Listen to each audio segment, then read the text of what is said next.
Hi there, kindergarten and first grade teachers. Welcome to lesson 3 or day 3 of your Wonders lesson plan and your planning. Remember, you need your teacher's edition for this.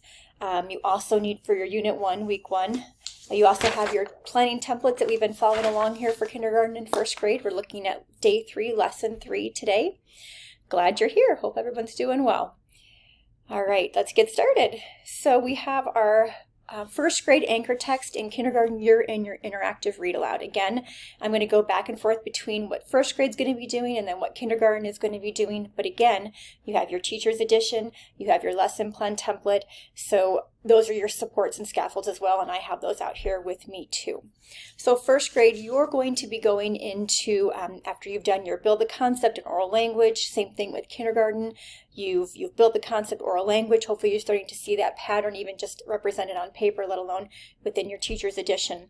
Then we start to transition first grade into your anchor text. In kindergarten, this is where your interactive read aloud comes in. So you can also start to see the pattern of when texts are being read in kindergarten and first grade.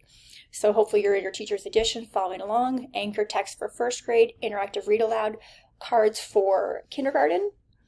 For your anchor text for first grade, you're reviewing the read learning goals, learning intention, success criteria. You can be doing this up on your computer. Your teacher could be reading the story.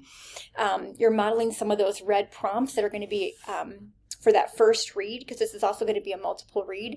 And then for kindergarten, for your interactive read aloud, you're going to be looking at connecting to text, building knowledge, and then comparing text, which is also those big bullets for you in your teacher's edition that are represented.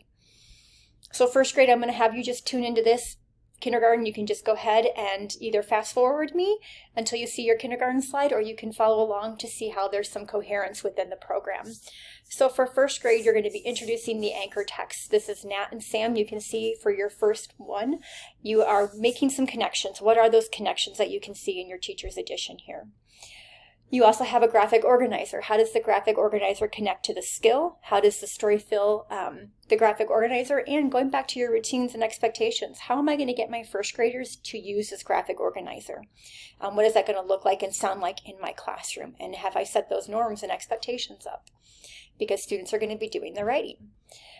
Make sure you find your graphic organizer on your online platform. This one will guide you. It's already done for you. Let's not reinvent it. Let's use the supports that are already there for you.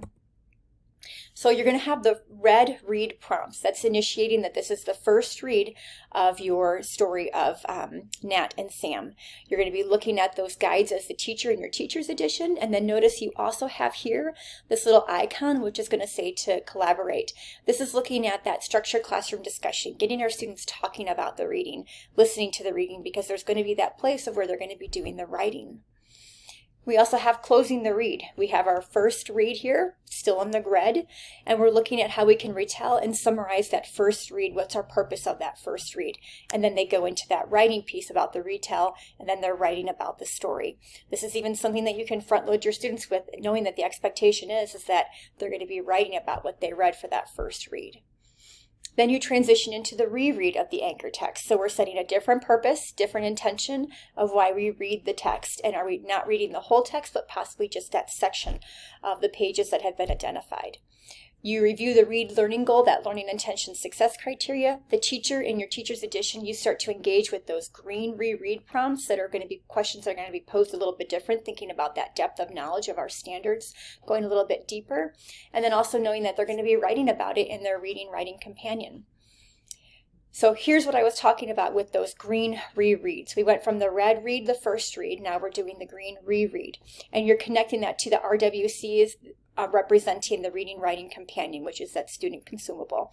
So again, you'll make the connection that you have your reread of your anchor text, and it is identifying specific pages that students are going to go back into, so it's very intentional, making sure that we're representing that for our students, that what we're looking for is going to be in that text.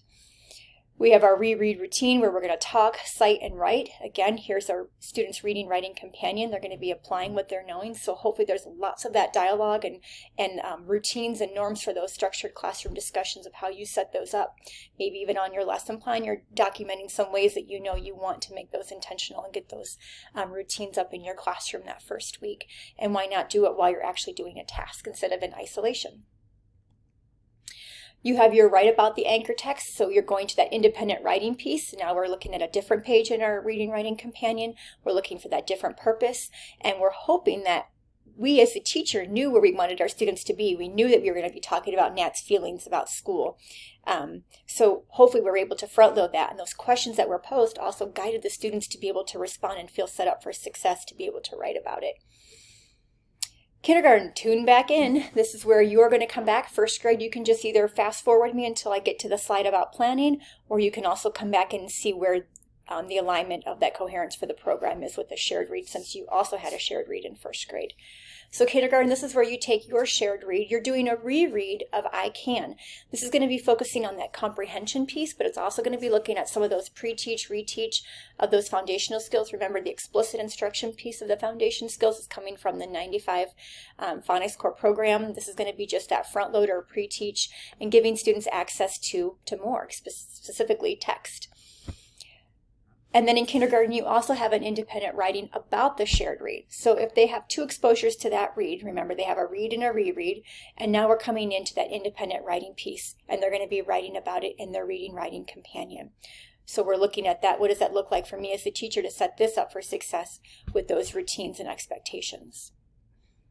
Okay, everybody tune in now, kindergarten and first grade teachers alike. Here we go. We're looking at just lesson 3 within that 5-day plan. This is in your teacher's edition, 3I, J, I, and J. This is looking at that big view of the 5 days. You also have that outline right here. We're looking at just day 3. You're going to know what parts you're teaching because it's scaffolded for you here, and then you're going to be able to turn your pages to be able to identify it here. Being mindful that this is just one way to make a plan to be more in detail. This is just surface to go more in detail. You might need to put some sticky notes in your teacher's edition. You might need to put some reminders on your lesson plan. Remember, this is for you to feel set up for success when you walk in, any scaffolds that you need to give yourself. So at this time, using your lesson plan template, you're going to look at your teacher's edition, unit 1, lessons 1 through 5, and you're going to complete lesson 3. All right, have fun. We'll see you for lesson 4, day 4.